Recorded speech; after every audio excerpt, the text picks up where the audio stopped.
नमस्कार, फिर से स्वागत है कंचन ट्यूब पर। गुरदीप के पार्थिव शरीर को मुखाग्नि तो दे दी गई है, लेकिन सवाल धधकते अभी भी बाकी है कि क्यों मारा गया, आखिर क्या वजह थी। परिवार का रोकर बुरा हाल है। यहाँ पर पिताजी हैं, उनका भाई है और उसके साथ साथ यहाँ पर सरपंच है, गांव के मौजूद लोग भी हैं, उनसे हम जानेंगे। और एक और बात निकल कर आ रही है कि 3-4 महीने पहले गुरदीप की माताजी की भी मौत हुई थी, तो कहीं ना कहीं वो भी शक के दायरे में है, संदेह के घेरे में है। पुलिस उस पर भी कार्रवाई करेगी। जो सरपंच है, सरपंच से हम बात करें थी, तो कहीं ना कहीं वो भी शक के दायरे में है, संदेह के घेरे में है। पुलिस उस पर भी कार्रवाई करेगी। जो सरपंच है, सरपंच से हम बात करेंगे। तो सरपंच साहब, ये जो पूरी घटना वापरी है की कहोगे, पूरा पिंड अज इत्थे मौजूद है। बहुत दुखदाई घटना हुई है जी। ये मुंडा गुरदीप सिंह, ਇਹਦੀ ਮਿਸਜ ਤੇ ਇਹਦੀ ਸੱਸ जी ਇਹਨੂੰ ਝਾਂਸਾ ਦੇ ਕੇ ਉੱਥੇ ਗੰਡਿਆਂ ਖੇੜੀ ਨਹਿਰ 'ਤੇ ਲੈ ਗਏ। ਉੱਥੇ ਜਾ ਕੇ ਧੱਕਾ ਦਿਆ जी ਤੇ ਅੱਜ 5 ਦਿਨ ਬਾਅਦ ਬੋਡੀ ਮਿਲੀ ਹੈ। जी ਤੇ ਮੇਰਾ ਤੇ ਪੁਲਿਸ ਪ੍ਰਸ਼ਾਸਨ ਨੂੰ ਇਹੀ ਕਹਿਣਾ ਕਿ ਇਹਨਾਂ ਨੂੰ ਸਖਤ ਤੋਂ ਸਖਤ ਸਜ਼ਾ ਦਿੱਤੀ ਜਾਵੇ। जी सरपंच साहब, जो पूरा वाकया हुआ है, 4-5 दिन बाद डेड बॉडी मिली है, हाँ जी, इस हाँ जी। पूरे वाकये में प्रशासन की ओर से किस तरह की मदद आपको मिली? ਵਧੀਆ मदद मिली है जी, बहुत ज़्यादा। प्रशासन ने हाँ मदद जी की हाँ है? जी, मदद की है जी, बहुत ज़्यादा। जी, पुलिस की ओर से पुलिस किस की तरह ओर का से हाँ रवैया जी रहा है? हाँ जी, बहुत बढ़िया पुलिस ने कार्रवाई। तुरंत हाँ जी कार्रवाई करी है? हाँ जी, कार्रवाई करी है जी पुलिस ने। जी, जी। हाँ जी, सरपंच साहब, पता कदों लगा कि पत्नी का ही हाथ है?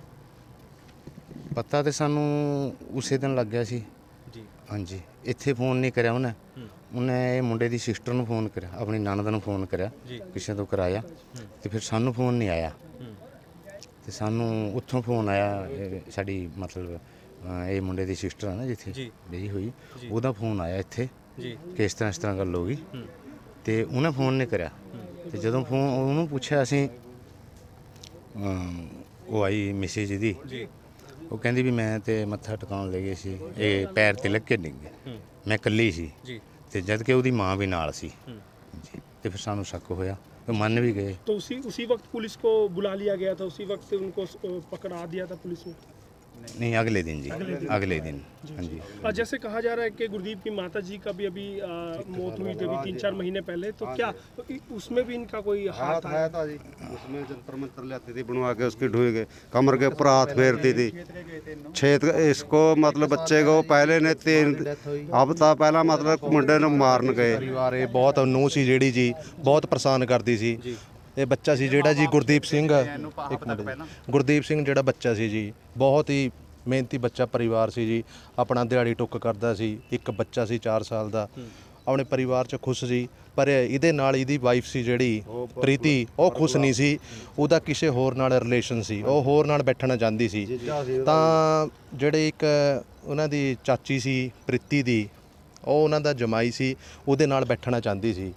ਤਾਂ ਇਹਨੂੰ ਝਾਂਸਾ ਦੇ ਕੇ ਘਰ ਤੋਂ ਤਕਰੀਬਨ 19 ਤਰੀਕ ਨੂੰ, ਇਹ ਆਪਣੀ ਦਿਹਾੜੀ ਸੀ ਜੀ, ਇਹਨੂੰ 2 ਵਜੇ ਫੋਨ ਕਰਕੇ ਬੁਲਾਇਆ ਤੇ ਇਹਨੂੰ ਝਾਂਸੇ 'ਚ ਲੈ ਕੇ ਉੱਥੇ ਨਹਿਰ ਦੇ ਕਿਨਾਰੇ ਲੈ ਗਏ। ਕਹਿੰਦੇ ਆਪਾਂ ਨੇ ਕਿਸੇ ਬਾਬੇ ਕੋਲ ਜਾਣਾ ਹੈ ਤੇ ਪਰਿਵਾਰ 'ਚ ਜਿਹੜਾ ਕਲੇਸ਼ ਰਹਿੰਦਾ ਉਹਨੂੰ ਦੂਰ ਕਰਨਾ ਹੈ। ਤਾਂ ਇਹਦੀ ਸੱਸ ਤੇ ਪ੍ਰੀਤੀ ਵਾਈਫ ਹੈ ਜਿਹੜੀ, ਇਹਨੂੰ ਝਾਂਸਾ ਦੇ ਕੇ ਉੱਥੇ ਲੈ ਕੇ ਨਹਿਰ ਦੇ ਕਿਨਾਰੇ, ਤੇ ਇਹਨੂੰ ਜਿਸ ਟਾਈਮ ਕਹਿੰਦੇ ਨਹਾ ਲਓ, ਦੂਜੇ ਕੱਪੜੇ ਪਾ ਲਓ, ਤਾਂ ਉਹਦੇ ਬਹਾਨਾ ਸਰ ਇਹਨੂੰ ਨਹਿਰ 'ਚ ਧੱਕਾ ਦੇ ਕੇ ਇਹ ਬਹੁਤ ਹੀ ਦੁਖਦਾਈ ਖਬਰ ਮਿਲੀ ਹੈ, ਜਿਹੜੀ ਮੌਤ ਹੋ ਗਈ। ਅੱਜ ਦੇਖੋ ਪਰਿਵਾਰ ਨੂੰ ਇਹਦਾ ਮੂੰਹ ਵੀ ਦੇਖਣਾ ਨਸੀਬ ਨਹੀਂ ਹੋਇਆ। ਪਰਿਵਾਰ ਨੂੰ ਭੈਣ ਦੇ ਭਰਾ ਸਾਰੇ ਰੋਲੇ ਕਰਾ ਰਹੇ ਆ, ਦੇਖ ਲਓ ਤੁਹਾਡੇ ਸਾਹਮਣੇ, ਪਰਿਵਾਰ ਨੂੰ ਮੂੰਹ ਦੇਖਣਾ ਵੀ ਨਸੀਬ ਨਹੀਂ ਹੋਇਆ। ਤਾਂ ਸਾਡੀ ਪੰਜਾਬ ਸਰਕਾਰ ਨੂੰ ਬੇਨਤੀ ਹੈ, ਇਸ ਪਰਿਵਾਰ ਨੂੰ ਪੂਰਾ ਇਨਸਾਫ ਮਿਲੇ ਤੇ ਜਿਹੜੇ ਮੁਜਰਮ ਹੈ ਉਹਨਾਂ ਨੂੰ ਸਖਤ ਤੇ ਸਖਤ ਉਹਨਾਂ ਤੇ ਕਾਰਵਾਈ ਹੋਵੇ ਤੇ ਉਹਨਾਂ ਨੂੰ ਸਜ਼ਾ ਮਿਲੇ। घर च हुण किन्ने मैंबर रह गए जी? ਘਰ 'ਚ ਦੇਖੋ ਜੀ, ਇੱਕ ਭਰਾ ਹੈ ਜੀ ਵੱਡਾ, ਉਹਨਾਂ ਦੀ ਵੀ ਆਪਣੀ ਫੈਮਿਲੀ ਹੈ, ਗਰੀਬ ਪਰਿਵਾਰ ਹੈ ਜੀ। ਦੇਖੋ ਦਿਹਾੜੀ ਟੁੱਕ ਕਰਦੇ ਆ, ਇਹਨਾਂ ਦਾ ਪਿਤਾ ਹੈ ਜੀ, ਉਹ ਵੀ ਦਿਹਾੜੀ ਟੁੱਕ ਕਰਦੇ ਆ। ਇੱਕ ਸਾਲ ਪਹਿਲਾਂ ਇਹਨਾਂ ਦੀ ਮਾਂ ਦੀ ਡੈਥ ਹੋ ਗਈ। ਮਾਂ ਨੇ ਬੜੇ ਹੀ ਇਹਨਾਂ ਨੂੰ ਮਿਹਨਤ ਕਰਕੇ ਜੀ, ਪਿਤਾ ਨੇ ਮਾਂ ਇਹਦੀ ਜੀ ਝਾੜੂ ਪੋਚਾ ਕਰਨਾ ਘਰਾਂ 'ਚ ਜਾ ਕੇ, ਬੱਚੇ ਬੜੇ ਹੀ ਮਜਬੂਰੀ 'ਚ ਪਾਲੇ ਆ ਜੀ। ਪਰ ਅੱਜ ਇਹ ਦਿਨ ਦੇਖਣਾ ਪੈ ਰਿਹਾ ਇਹਦੇ ਪਿਤਾ ਨੂੰ, ਪਿਤਾ ਦਾ रो रो के बुरा हाल है। वीर जी, कभी प्रीति को, जैसे वो चाहती थी अपने जीजा के साथ रहना चाहती थी, तो क्या सामाजिक तौर पर, पारिवारिक तौर पर कभी बैठकर वो अलग होना चाहा उसने? ਦੇਖੋ ਜੀ ਐਵੇਂ ਉਹਨੇ ਕੁਝ ਨਹੀਂ ਕਿਹਾ, ਉਹਨੇ ਬਾਹਰ ਜਾਣਾ ਹੈ। ਇਹ ਜਿਹੜਾ ਗੁਰਦੀਪ ਸੀ ਇਹਨਾਂ ਤਾਂ ਦੇਖੋ ਟੱਚ ਫੋਨ ਵੀ ਚਲਾਉਣਾ ਨਹੀਂ ਆਉਂਦਾ ਸੀ, ਇਹਦੇ ਕੋਲ ਸਿੰਪਲ ਫੋਨ ਸੀ। ਜਿਹੜੀ ਪ੍ਰੀਤੀ ਸੀ ਉਹ ਬਹੁਤ ਚਲਾਕ ਸੀ ਜੀ, ਉਹਦੇ ਕੋਲ ਆਪਣਾ ਟੱਚ ਫੋਨ ਸੀ। ਤਾਂ ਉਹਨਾਂ ਨੇ ਬਾਹਰ ਜਾਣਾ ਹਰ ਰੋਜ਼, ਸ਼ਾਇਦ ਇੱਥੇ ਕਿਤੇ ਜਿਰਕਪੁਰ ਜਾਣਾ, ਕਿਤੇ ਘੁੰਮਣ ਜਾਣਾ, ਤਾਂ ਉਹਦੇ ਨਾਲ ਬਾਹਰ ਘੁੰਮਣਾ, ਸਾਜ਼ਿਸ਼ ਬਣਾਈ। ਤਾਂ ਸਾਜ਼ਿਸ਼ ਬਣਾ ਕੇ ਉਹਨੂੰ ਅਜੇ ਇੰਜਾਮ ਸਾਨੂੰ ਭੁਗਤਣਾ ਪੈ ਰਿਹਾ परिवार ਨੂੰ। वीर जी जो माता जी की अभी हाल ही में बता रहे हैं 3-4 महीने पहले मौत हुई थी, क्या उसमें भी प्रीति का कोई हाथ है? ਬਿਲਕੁਲ ਹੱਥ ਹੈ ਜੀ, ਤੰਗ ਪਰੇਸ਼ਾਨ ਕਰਨਾ ਮਾਂ ਨੂੰ, ਮੈਂਟਲੀ ਡਿਸਟਰਬ ਕਰਤਾ ਜੀ। जी जी ਮਾਂ ਨੂੰ ਬੜਾ ਹੀ ਤੰਗ ਪਰੇਸ਼ਾਨ ਕੀਤਾ ਜੀ, ਦਿਮਾਗੀ ਉਹਨੂੰ ਰੋਟੀ ਪਾਣੀ ਨਹੀਂ ਦੇਣਾ ਟਾਈਮ ਸਿਰ, ਉਹਨਾਂ ਨੇ ਟੈਨਸ਼ਨ ਹੋਈ ਜੀ ਬਹੁਤ। ਤਾਂ ਅੱਜ ਪਰਿਵਾਰ ਨੂੰ ਇਹ ਦਿਨ ਦੇਖਣਾ ਪੈ ਰਿਹਾ। ਸੁਣਨ ਚ ਦੇਖੋ ਆਇਆ ਕਿ ਕੁੱਟਮਾਰ ਵੀ ਕੀਤੀ ਗਈ ਹੈ। ਹਾਂ ਜੀ, ਦੇਖੋ ਉਹਦੇ ਸਹੁਰਾ ਪਰਿਵਾਰ ਆਂਦਾ ਸੀ ਜਦ ਵੀ ਇਹ ਮੁੰਡਾ ਗੁਰਦੀਪ ਸਿੰਘ ਸੀ ਜਿਹੜਾ ਜੀ, ਨਾਂ ਇਹਦਾ ਟਿੰਚੂ ਉਰਫ, ਇਹ ਜਦ ਵੀ ਆਪਣੇ ਸਹੁਰਾ ਪਰਿਵਾਰ ਨੂੰ ਫੋਨ ਕਰਦਾ ਸੀ, ਪਾਪਾ ਜੀ ਮੇਰੇ ਨਾਲ ਪਰਿਵਾਰ ਐਵੇਂ ਕਰ ਰਿਹਾ ਵੀ ਇਹ ਪ੍ਰੀਤੀ ਹੈ ਜਿਹੜੀ ਉਹਦੀ ਵਾਈਫ ਐਵੇਂ ਕਰ ਰਹੀ ਹੈ, ਤਾਂ ਜੀ ਉਲਟਾ ਹੀ ਇਹਦਾ ਪਰਿਵਾਰ ਆਣ ਕੇ ਉਹਦਾ ਪ੍ਰੀਤੀ ਦਾ ਘਰ ਦੇ ਪਿਓ ਤੇ ਚਾਚੀ ਪਰਿਵਾਰ ਉਹਨਾਂ ਆਣ ਕੇ ਇਹਦੀ ਕੁੱਟਮਾਰ ਕਰਨੀ ਆ ਕੇ ਜੀ, ਉਲਟਾ ਹੀ ਕੁੱਟਮਾਰ ਕੇ ਜਾਂਦੇ ਸੀ ਜੀ। नाली भी के पीछे गिरा क्या है। कहना चाहेंगे? अभी हाल ही में मार पिटाई की गई थी, हाँ जी, हफ्ता पहला मार कुट के गए थे उसकी चाची ते उसका चाचा। तो उस टाइम कोई परिवार ने कोई परिवार action वाले जी पता क्या था जी, मतलब कि भी घर आए ने ਅਸੀਂ ਤਾਂ ਇਸ ਚੱਕਰ में रहे। रात 12:30 ਵਜੇ ਦੀ ਗੱਲ ਹੈ जी 12:30 ਵਜੇ ਕੋਈ ਆਪਣੇ ਪਰਿਵਾਰ ਆਪਣੇ ਘਰਾਂ ਦੇ ਵਿੱਚ ਤੇ ਕੋਈ ਅੱਜ ਕੱਲ੍ਹ ਆਪ ਨੂੰ ਪਤਾ ਹੀ ਹੈ ਨਿਕਲਣਾ ਨਹੀਂ ਚਾਹੁੰਦਾ ਹੈ, जी ਤਾਂ ਘਰ ਕੇ ਮੈਂਬਰ ਸੋ ਰਹੇ ਜੀ। 12:30 ਵਜੇ ਦੀ ਗੱਲ ਹੈ। जी ਤਾਂ ਉਹਨਾਂ ਨੇ ਇਸकी ਮਾਰ ਕੁੱਟ ਕਰੀ ਹੈ, ਤਾਂ ਮਾਰ ਕੁੱਟ ਕਰਕੇ ਉਹਨੂੰ ਧੱਕਾ ਮਾਰ ਕੇ ਨਾਲੀ ਮਾ ਵੀ ਸਿੱਟਿਆ। जी ਤਾਂ ਉਸਕਾ ਪ੍ਰੀਤੀ ਦਾ ਜਿਹੜਾ ਚਾਚਾ ਹੈ ਉਹ ਕਹਿੰਦਾ ਭੈਣ ਚੋਦ ਦਾ ਇੱਟ ਮਾਰ ਕੇ ਹੁਣੇ ਪ੍ਰਾਣ ਕੱਢ ਕੇ ਜਾਵਾਂਗੇ, जी ਤਾਂ ਨਹੀਂ ਹੁਣੇ ਹੋਵਾਗਾ ਤਾਂ ਅਸੀਂ ਬਾਅਦ में ਕਰ ਦੇਣਾ। तो उन्होंने कर दिया। कर दिया जी। ਤੇ ਮਾਮਲਾ ਪੰਚਾਇਤ ਕੋਲੇ ਨਹੀਂ ਆਇਆ ਜਾਂ ਫਿਰ नहीं जी नहीं, पंचायत का तो कोई उसके अंदर आने की संभावना ही नहीं छड़ी उन्होंने। जी उन्होंने पूरे दे चक बुलाया मुंडा, बुला के उन्होंने नहर ते जाके धक्का दे दिया। जो आप लोगों ने पर्चा दिया उसमें किस किस का नाम दिया है? उन्हीं के नाम है जी। किसका? प्रीति का है, प्रीति उसकी का माँ है, प्रीति की माँ का है, उसके चाचे का है, जी। उसकी चाची का है। जी जी एक स्कूटरी जिसकी मांग का ले गई थी जी उसका नाम है जी। स्कूटर वाला आपके गांव से है? नहीं जी, उसी के गांव से उसी के गांव है, उसी के गांव से है। वो मांग के ले आई थी, वो उसके नाल मतलब कम करती थी प्रीति के नाल। जी जी तो पुलिस ने अभी कितने लोगों को पकड़ा? वो हमें शक है वो जो एक्टिवा वाला है जी वो उस समय साथ था, क्योंकि पना से वापसी में एक्टिवा लेके आनी थी, वो एक्टिवा वाला साथ था। ਜਿਹੜੀ तो अभी एक्टिवा कितने लोगों को पकड़ा है पुलिस ने? अभी 2 लोगों को पकड़ा, वो प्रीति और उसकी मम्मी। तो अभी क्या ਸਰਪੰਚ ਸਾਹਿਬ, ਜਿਵੇਂ ਕਿ ਜੀਜੇ ਦਾ ਨਾਮ ਵਿੱਚ ਆ ਰਿਹਾ ਹੈ, ਤੁਸੀਂ ਉਹਦਾ ਨਾਮ ਨਹੀਂ ਪਾਇਆ ਹੈਗਾ FIR ਦੇ ਵਿੱਚ। वो तो पुलिस प्रशासन देखेगा ना। हाँ तो जी उनसे कहेंगे पुलिस हाँ से जी, आप ਅਸੀਂ ਤੇ ਕਿਹਾ सब कुछ ਕਹਿ ਦਿਆ ਅਸੀਂ। जी जी हाँ तो जी। उम्मीद है पुलिस दूध का हाँ दूध जी हाँ जी और करेगी जी, ਦੇਖੋ करेगी 7 जी। ਵਜੇ ਸਾਡੇ ਕੋਲ ਫੋਨ ਆਇਆ ਜੀ, ਉਹਨੇ ਪ੍ਰੀਤੀ ਨੇ ਕੀਤਾ ਹੈ ਜੀ ਵੀ ਐਵੇਂ ਐਵੇਂ ਨਹਿਰ 'ਚ ਗਿਰ ਗਿਆ ਜੀ, ਪੈਰ ਫਿਸਲ ਗਿਆ। ਪਹਿਲਾਂ ਇਹ ਬਿਆਨ ਦਿੱਤੇ ਉਹਨੇ ਪ੍ਰੀਤੀ ਨੇ, ਤਾਂ ਜੀ ਫਿਰ ਬਿਆਨ ਦੇਣ ਤੋਂ ਬਾਅਦ ਉਹ ਨਹੀਂ ਆਈ ਜੀ ਇੱਥੇ। 11 ਕੁ ਵਜੇ ਇੱਥੇ ਉਹਦੀ ਸੱਸ ਤੇ ਪ੍ਰੀਤੀ 11 ਕੁ ਵਜੇ ਪਹੁੰਚ ਗਏ ਜੀ। ਮਾਂ ਪਹੁੰਚੇ ਤਾਂ ਜੀ ਦੇਖੋ ਇਕੱਲੇ ਆਏ, ਪਰਿਵਾਰ 'ਚ ਕੋਈ ਨਹੀਂ ਆਇਆ, ਉਹਦਾ ਪਿਓ ਨਹੀਂ ਆਇਆ, ਕੋਈ ਭਰਾ ਨਹੀਂ ਆਇਆ, ਚਾਚਾ ਨਹੀਂ ਆਇਆ। ਹੁਣ ਤੱਕ ਦੇਖੋ ਪਰਿਵਾਰ ਦੇ ਕੋਈ ਦੁੱਖ ਦੀ ਘੜੀ 'ਚ ਨਹੀਂ, ਕੋਈ ਦੁੱਖ ਦੀ ਘੜੀ 'ਚ ਨਹੀਂ ਆਇਆ। ਦੇਖੋ ਤੁਸੀਂ ਦੇਖ ਸਕਦੇ ਹੋ ਜੀ, ਪੂਰੇ ਹਲਕੇ 'ਚ ਪੂਰੇ ਪਰਿਵਾਰ 'ਚ ਦੁੱਖ ਦੀ ਘੜੀ 'ਚ ਕਿੰਨਾ ਸ਼ੋਕ ਹੈ ਜੀ। मम्मी ना डैडी कोई ਤਾਂ बंदा ਸਾਡੇ नहीं ਨਾਲ आया। बड़ा जिस ही- बंदे का परिवार के अंदर से जवाई बिछड़ जा, क्या वो अपने जवाई के संस्कार के ऊपर आ नहीं सकते? नहीं आए। हाँ जी। ਅੱਜ ਦੇਖੋ ਪੂਰਾ ਪਿੰਡ ਖੜਿਆ ਜੀ, ਨਾਲ ਪੂਰੇ ਹਲਕੇ 'ਚ ਸੋਗ ਹੈ ਜੀ। ਇੰਨਾ ਬੜਾ ਦੇਖੋ जुर्म ਕੀਤਾ ਉਹਨਾਂ ਨੇ। 5-6 दिन बाद देखिएगा, अब भाई हैं जो गुरदीप के भाई हैं, इस दुख की घड़ी में वो बिल्कुल टूट गए हैं। आज बहुत बड़ा जुल्म हुआ है, बहुत दर्द की घड़ी है। हम आपके दर्द को समझ सकते हैं, दर्द में आपके साथ भी खड़े हैं। क्या कहना चाहेंगे इस पूरी घटना पर? सर मैं देख संदीप, मैं घर रहता था, 5-4 दिन में लिए मैं चला गया था, तो मेरे को ना 1-2 दिन पहले पता लग गया कि उसका जीजा है जो वो ज़्यादा ही तंग करने लग गया था भाई को जी उसके साथ, उसका चक्कर था कुछ। जी तो मैं उसको वो कई दिनों देखता रहा, मैं घर में लड़ते थे आपस में, उसके जीजे चक्कर कई बार फ़ोन भी पकड़ा, उसके घर के आए थे, उसे घर के पहले उसको प्रीति को चाड़ बाड़ करके उसको थप्पड़ मार के गए थे भी तू गलत मत चल। वो नहीं मनी सर, उन्होंने आके पहले मैं कहा भी नहीं, कह रहे कोई ना ਆਪਾਂ देख लेंगे उन्होंने। ਉਹਨਾਂ ਨੇ ਫਿਰ ਕੁਝ ਨਹੀਂ ਕਰਿਆ, ਆ ਕੇ ਉਹਨੂੰ ਰਾਤ ਨੂੰ ਕਹਿੰਦੇ ਕੁੱਟ ਛੇਤ ਕੇ ਗਏ, ਮਾਰ ਕੇ ਗਏ ਨੇ। मैं तो है तो उस तो टाइम उस वक्त भी आप लोगों ने कोई एक्शन नहीं लिया था उनके खिलाफ? सर नहीं कोई एक्शन नहीं लिया, वैसे ही झिड़क के गए हैं, पर मैंने सोचा नहीं हुआ मार के गए उन्होंने रात को ही। ਭਰਾ ਚੁੱਪ ਕਿਉਂ ਸੀ ਤੁਹਾਡਾ?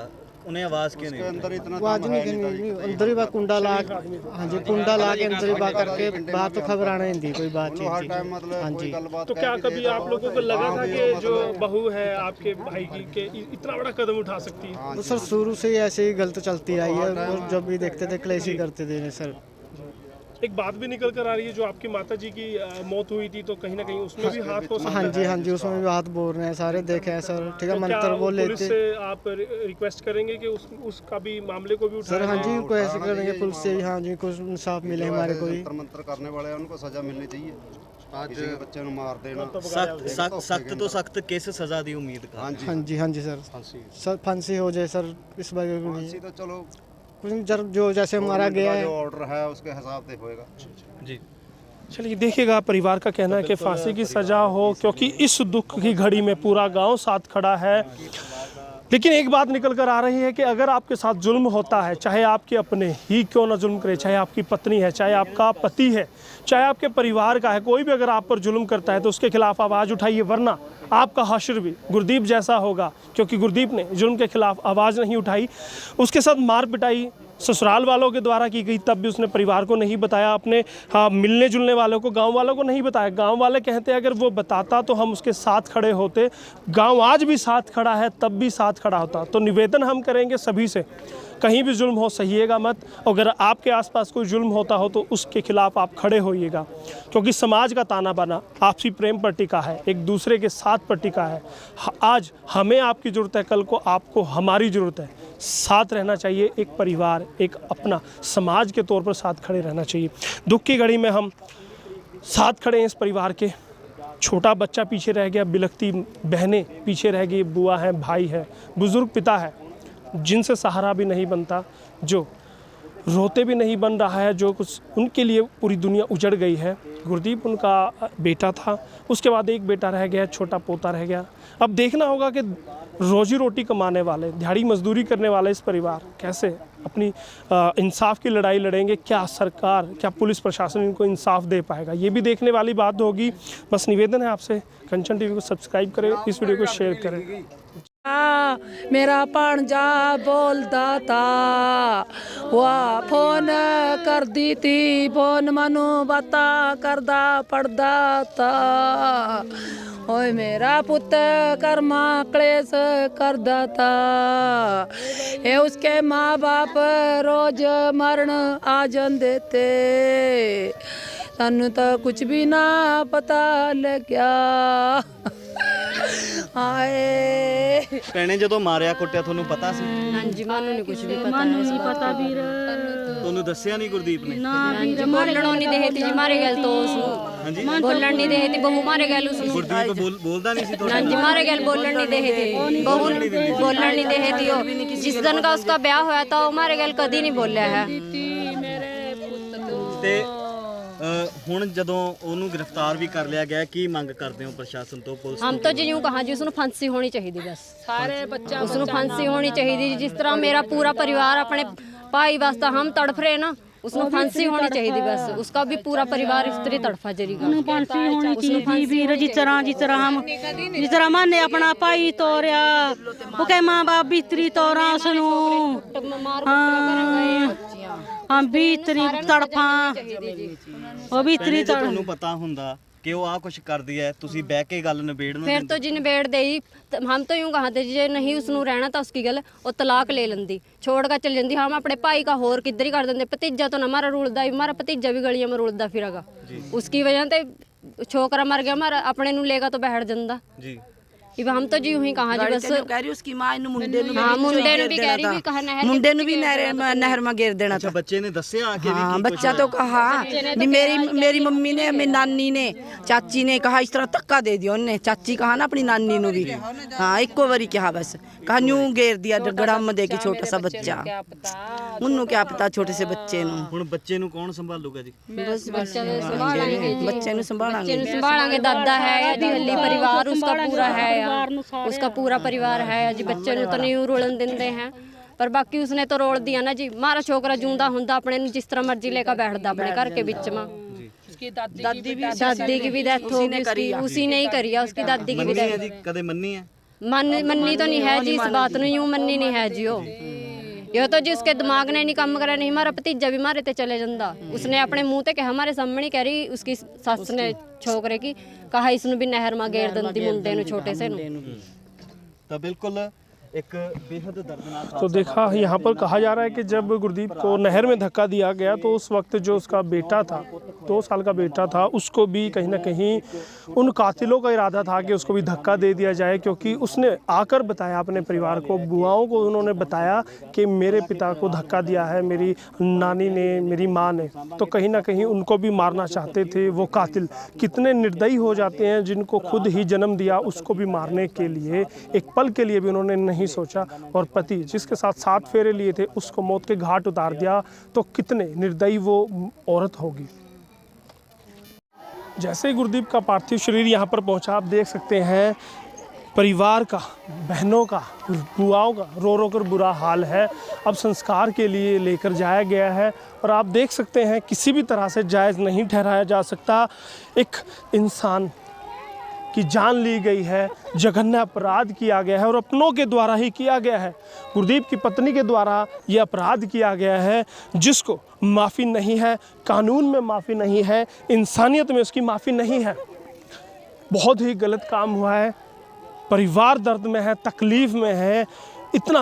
इतना बड़ा अपराध जिसकी क्षमा भगवान के पास भी नहीं है, कोई भी इसकी क्षमा नहीं कर सकता, कोई भी इसको माफ़ नहीं कर सकता। ऐसा पाप किया है इस परिवार ने, जिनके लिए वो रोजी रोटी कमाने के लिए मजदूरी करता था, भाग दौड़ करता था, 2 साल के बच्चे के लिए वो काम कर रहा था।